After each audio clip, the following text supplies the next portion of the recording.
जो पहली बात तो जिन्होंने अपने गुरु को साक्षात परब्रह्म माना वही शिष्य है, और तो ढोंग है, नाटक है, पाखंड है।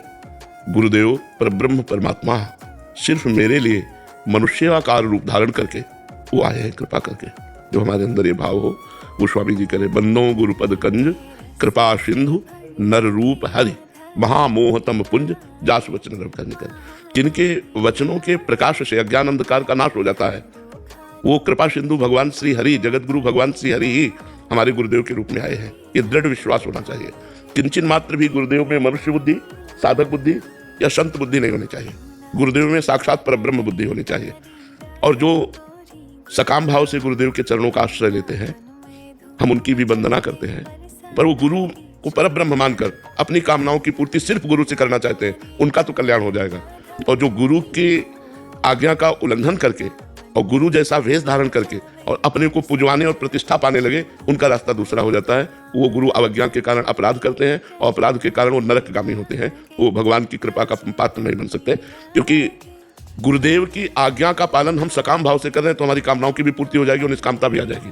क्योंकि गुरु तत्व कृपालु है, तो हमारी सकामता को पूर्ण या नष्ट करके, दोनों भावों में जैसा उचित समझेगा, पूर्ण या नष्ट करके हमको उठा देगा और ऐसी भूमिका पर ला देगा जहां से भोगों की रुचि अरुचि में बदल जाएगी। गुरु कृपा, हम सब सकामता से ही गुरु के चरणों में लगते हैं, लेकिन गुरु की अवज्ञा करके, वो गुरु जैसा वेश धारण करके और अपने को गुरु साबित करके अन्य शिष्यों को, अन्य भूले हुए प्राणियों को अपनी तरफ आकर्षित करके और अपनी वासनाओं की पूर्ति करना, ऐसे लोग नरक में जाते हैं। और जो ऐसे लोगों का अनुसरण करते हैं वो भी नरकगामी होते हैं। क्योंकि गुरु बहुत समझ करके करना चाहिए। गुरु हमें काम क्रोध लोभ मोह मद मत्सर से उठाता है, क्योंकि भगवान उसी के हृदय में प्रकाशित होते हैं। काम क्रोध मद मान न मोहा, लोभ न क्षोभ राग नहीं द्रोहा, जिनके कपट दम्भ नहीं माया, जिनके हृदय बसो रघुराया। तो भगवान वहां प्रकाशित होते हैं जहां चाह मिट गई, कामना मिट गई, वासना मिट गई, वहां भगवान प्रकाशित होते हैं। तो गुरु अपने शिष्य के हृदय में भगवत तत्व का प्रकाश करने के लिए ही सब साधनाएं बताता है। लेकिन अहंकार बर्दाश्त नहीं कर पाता। गुरु के द्वारा दी हुई कृपा, जो प्रतिकूलता रूपी कृपा है, उसको बर्दाश्त नहीं कर पाता। अगर बर्दाश्त कर ले तो सारे दोष नष्ट हो जाएं,